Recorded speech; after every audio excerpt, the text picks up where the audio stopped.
streams louder.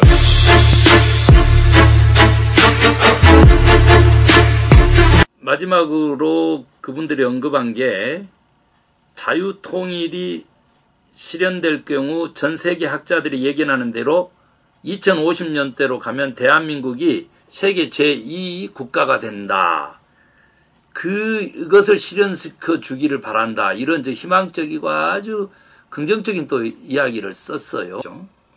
어찌됐든요, 제가 시사적인 그 발언을 하기보다는 성경적이고 신학적이고 영적인 시각으로 이번 사태를 좀 바라볼 필요가 있다라고 하는 거죠. 첫 번째는 뭐냐면요, 과연 지금 시국이 시국선언문인데 대통령의 하야를 촉구할 시국인가라고 하는 것에 대해서 굉장히 큰 의문이 있죠. 독재 정권이다 이렇게 모 당에서 자꾸 얘기하기 때문에 자유를 위한, 민주를 위한 시국선언인가요? 아니죠. 그리고 그 시국선언문의 내용을 제가 이제 좀 분석을 할 텐데 너무나 극우적이고 편협적인 지배자 중심의, 기득권 중심의, 그 기득권이요, 공고화되면은 적폐로 가거든요. 그 적폐 세력 입장에서의 그러한 시각을 드러내고 있다는 것이 부활이라고 하는 개념이요, 또 구원이라고 하는 개념이 변화하고 밀접하게 연관이 있거든요. 그리고 성경에는 수없이, 또 예수님도 그렇고요, 진정한 구원을 위해서는 자신의 변화, 회개와 또한 사회적 삶의 변화를 위한 사회적 개념, 개혁, 즉 진보를 나타내라고 수없이 명시하고 있거든요. 그리고 옛것은 지났다는 거거든요. 보라 새것이 되었다는 거거든요.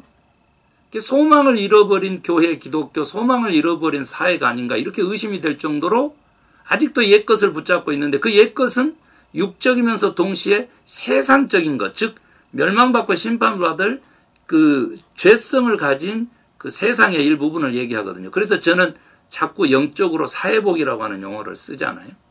그런 차원에서 보면 일단 시국선언 자체가 부적절했다. 그런데 왜 이런 이야기를 할까라고 했었을 때 지금 1년도 채 남지 않은 내년 총선 때문이라고 하는 시각이 굉장히 지배적이더라고요.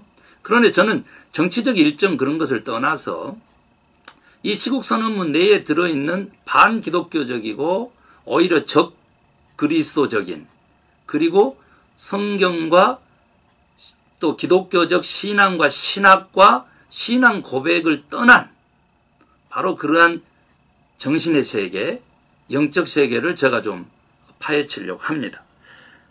잘 아시는 대로요, 역사관이 들어있어요. 그런데 이것은 성교관이기도 하고 저도 이것을 주장해요.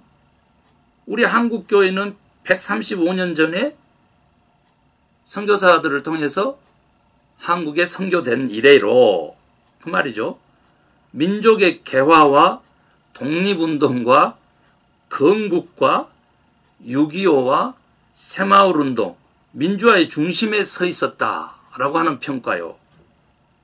그런데 과연 이러한 그 역사적인 평가를 해서 오늘날 세계 10위권의 대국이 됐다고 하고 거기에 앞장서 희생했다라고 하는데, 과연 지금 민주화의 중심에 지금 이런 시국선언을 한 한기총에 속한 그동안의 여러 목사님들이 앞장을 서고 희생을 했는가?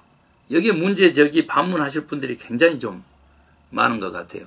그 역사관에 대한 문제가 좀 1차적으로 있는데, 주도적이지 못하고 희생적이지 못하고 편승했으면서 이제는 당신들이 주인공인 것처럼 얘기하는 거, 이거 영적으로 굉장히 자기중심성을 가지고 있는 이기적이고 극우적인 성향의 역사관을 가졌다, 이렇게 분석을 할 수가 있겠고요. 이제 두 번째가 뭐냐면 이게 결정인데, 지금 현재 문재인 정권은 이러한 10위권 대국의 대한민국을 지구촌에서 사라지게 하려고 한다라고 하는 위기의식을 느꼈다는 거예요. 이게 한기총 대표회장 이름으로 내보냈지만 이게 한기총의 전체적인 시각도 아니리라고 좀 그렇게 봅니다만은, 종북화되고 공산화되어서 지구촌에서 사라진다. 이게 정말 어리석은 시각이죠. 이념에 사로잡히면요, 그것은 신앙인의 자세가 아니거든요. 우리는 예수에 사로잡혀야 되는 거죠. 그리고 삼위일체 하나님에 대한 신인식 속에서 우리들의 신앙적인 고백과 소리를 내야 되는 것이죠. 그런데 지금 현재 이분들은 종북몰이, 그리고 말 그대로 주체 사상에 사로잡힌 자들의 지금 국가 건설이 현재 문재인 정부의 목표다. 이렇게 목적으로 그렇게 얘기하고 있거든요. 정말 말이 안 되는 그러한 소리다. 이렇게 얘기할 수가 있습니다. 특별히 이제 주체 사상을 종교적 이념화했다라고 지금 떠들거든요. 그러면서 청와대도 점령했고, 뭐 검찰, 경찰, 기무사, 국정원, 군대, 법원, 언론, 심지어 우파 시민단체까지 완전 점령해서 저들의 목적지인 뭐라는 거예요? 그 목적지가 뭐라는 거예요? 그냥 목적지로만 명시를 했어요. 그런데 이제 한기총에서 표방하고 있는, 정광훈 목사가 표방하고 있는 그 목적지는 뭘로 보냐면 적화 통일 공산주의 국가, 뭐 이렇게 지금 보는 것 같아요. 아니죠. 정말 답답합니다. 여러분 잘 아는 대로 소련 붕괴돼서 뭐 러시아, 그리고 중국의 개방, 그래서 그 사회주의 국가에 대한 시각이 많이 지금 달라져 있잖아요. 그리고 아시다시피 북한도요, 지금 비핵화 문제로 이슈가 돼서 우리가 관계를 맺었지만, 남북 정상회담 이후로 지금 경제 부국, 그리고 자유평화 사회체제에 대한 설립, 이러한 것들을 주창하고 있거든요. 다른 말로 바꿔볼까요? 북한도 변하고 있는데 남한의 교계의 우파들은 변하지 않는다. 이렇게 단정 지을 수 있거든요. 그런데 구원이 변화하고 밀접하게 연관이 있다는 사실을 다시 한번 상기를 시켜드리고요. 정말 재미난 이야기 잠깐 좀 해볼게요. 국민들의 이성적 생각을 마비시켜 변온동물인 개구리 익사전법으로 대한민국을 그들의 프레임에 가두어서 고사시키려 하고 있다. 이 부분 다른 분들 좀 안 쓰는데 미쿵 목사를 통해 가지고 좀 풀어서 얘기를 해볼게요. 이 얘기는 원래 이제 경제론을 얘기를 할 때 자본이 그 빈익빈 부익부의 현상을 만들어가는 그 과정 속에서 가난한 사람들을 일깨우는데 경제적 논리로 썼던 그런 예화예요. 다른 말로 바꾸면 뭐냐면 개구리 삶기라고 하는 것이 있다는 거예요. 이 지배 이념에는. 그 개구리 삶기가 뭐냐면 뜨거운 물에 개구리를 담기면 아뜨거하고 뛰쳐나와 버린다는 거죠. 그래서 미지근한 물에다가 개구리를 담기고 서서히 온도를 높여서 아이고 시원해, 아이고 시원해 하면서 착 뻗어서 이제 죽게끔 삶아버린다는 거죠. 그 얘기를 지금 이곳에다 썼어요. 그래서 사실 국민들이 지금 생각이 마비되어 있다. 그래서 말 그대로 미지근하게 그러한 익사전법을 지금 쓰고 있다. 그런 논리를 편 건데요. 정말 이런 시각도 독특하지만 무엇을 위한 거냐는 거죠. 만약에 문재인 정부의 목적이라든지 혹은 본인이 가지고 있는 지금 현재 역사관이라든지 시국관이 잘못됐다면 어떻게 할 거예요? 무엇을 위한 국민들을 개구리로 비유해서 이렇게 삼키냐라고 하는 것이 그거 자체가 틀렸다면 이런 것은 말도 안 되는 그런 논조라는 것이죠. 저는 한 가지 더 얘기하면요. 신영복 얘기하면서 굉장히 좀 이렇게 그 종북, 주사파, 그 다음에 뭐 맹북 뭐 이런 식으로 몰아가려고 하는 것 같아요. 그런데 전체적으로 문재인 정부가 표방하고 있는 그러한 국가 운영 그 방향은 진보와 보수의 통합, 국민화, 그리고 남과 북의 화해를 통한 평화적 한반도의 건설, 그 속에서 더불어 잘 사는 나라입니다. 이 명쾌한 문재인 정부의 국가 시책이라든지 국가 방향을 한 번이라도 좀 주의 깊게 들여다보는 것이 좋은데, 이제 진영 논리라고 하잖아요. 말 그대로 편가르기 해가지고 이익을 취하는 거기에 사로잡힌 시각이 아닌가 이제 이렇게 보고 있습니다. 이제 원전 그 반원전 그거에 대해서도 강하게 비판을 좀 했거든요. 그런데 여러분 이 원자력 발전소의 위험성이라고 하는 것은 세계적으로 체르노빌 사건도 그렇고요. 일본의 사건도 그렇고 이미 다 증거된 거예요. 나는 해당되지 않으리라고 생각하지만 천만의 말씀입니다. 우리가 왜 그렇게 비핵화를 위해서 노력합니까? 핵무기 하나면은 우리 5천만 결의의 유전 형질이 변화되고요. 민족의 미래가 말살될 수도 있다는 거예요. 그런데 어떻게 생명을 살린다는 교계 지도자들이 이런 얘기를 할 수가 있습니까? 정말 이렇게 그런 위험성에 대해서 자기들이 다 컨트롤할 수 있다고 생각하거든요. 인간은 연약해서 그렇게 되지가 않습니다. 그래서 원자력 발전소 문제 그것을 경제학으로 이익으로만 추구하는 그런 정말 그 어설픈 그 자본주의의 그 형태를 좀 띄었죠. 그 다음에 소득주도 성장도 얘기를 많이 하더라고요. 그러면서 이제 대기업도 얘기합니다. 정말 그러면서 사회주의로의 혁명을 꿈꾸고 있다. 그렇게 지금 사회주의적 기업을 만들려고 한다 그러는데 제가 한마디만 하겠어요. 왜? 이 문제는 제가 전문이어서 나중에 한 번 더 청지기 재정교실 강사로 제가 14년이니까 한 번 더 언급할 생각을 가지고 제가 한마디만 하면 미국의 미래 학자들은요. 이 자본주의 말기적인 현상 앞에서 미국의 미래 사회는 그리고 선진국의 사회는 사회복지국가 형태로 간다. 이렇게 얘기했어요. 기업 시장에 맡겨서 자유시장, 자유경제 여기에 맡겨서는 결코 빈입긴 부익부. 교황이 얘기했잖아요. 지금 현존하는 교황이. 현존하는 최고의 악은 양극화라 그랬어요. 그래서 크리스찬이라면 이 죄악에 분연히 떨쳐 일어서라 그랬거든요. 교회가요.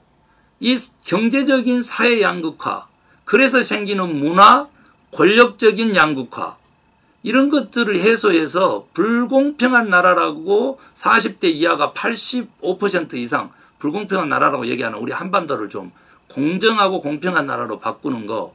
문재인 정부 소득주도 성장 그것이 그 일맥에 있어요. 그리고 선진국 사회 미래 사회로 갈수록 사회 복지국가 형태로 간다니까요. 그런데 이것을 반대하고 나서는 거 정말 교회의 역할인가 또 기독교의 정신인가 또 민주정신인가 이렇게 봤을 때 전혀 그렇지 않다는 거 말씀을 드리고 싶습니다. 그리고 이제 마지막으로 그분들이 언급한 게 자유통일이 실현될 경우 전 세계 학자들이 예견하는 대로 2050년대로 가면 대한민국이 세계 제2 국가가 된다. 그것을 실현시켜 주기를 바란다. 이런 희망적이고 아주 긍정적인 또 이야기를 썼어요. 세계 제2위 국가. 그러면 이제 1위는 어딜까요? 미쿵 목사로서 자랑스러울까요? 아무튼 이 국가로 가긴 간다라고 하는데 이제 견해가 아주 달라서 제가 너무 길게 이 부분에 또 얘기하면 저의 또 이렇게 역사관이 드러나고 또 대한민국에 대한 여러 가지 정체성도 이제 드러나고 그래서 다음 시간으로 미루고요. 무엇보다도 그 영적인 해석을 조금만 좀 제가 덧붙이고 마무리를 지으려고 합니다. 정말로 제2위 국가가 되려면 통일을 반대하면 안 되거든요. 그런데 지금 말 그대로 통일이 되면이라고 하는 조건이 붙어 있는데 지금 통일 운동에 지금 앞장서는 것처럼 이렇게 교계가 비춰진단 말이에요. 이것은 선교적인 관점에서 아주 치명적인 오류죠. 이런 분들이 어떻게 교계를 대표하고 본인이 언급한 대로 50만 선교 가족을 대표하는 한기총이라고 그렇게 명명합니까? 있을 수 없는 일이죠.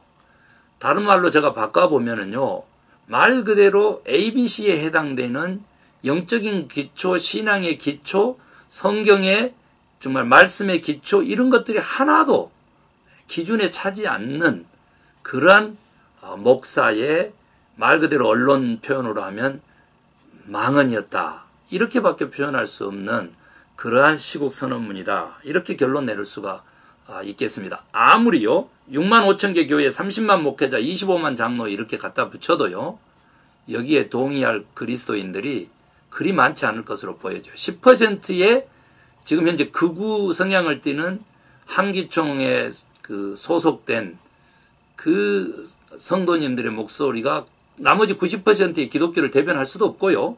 그리고 그 10%의 소속은 돼 있어도 시각이 정광훈 목사가 지난 총선 때 받았던 3%를 넘지 않는 그런 그 지지율 선에서 멈추게 될 것이라고 그렇게 보여져요. 그래서 크게 염려는 안 하지만 그래도 어찌 목회자가 이런 시각을 가지고 국가를 대하고 또 그렇게 목사라고 하면서 평신도 신앙인들을 리더하고 그리고 우리 기독교 말고 교회 밖의 사람들 다른 말로 제가 좀 바꿔보면 한 80%의 비기독교인들에 대한 그러한 시각이라든지 배려라든지 선교적 관점이 전혀 없을 수가 있는가 참으로 안타깝고 개탄에 맞지 않습니다.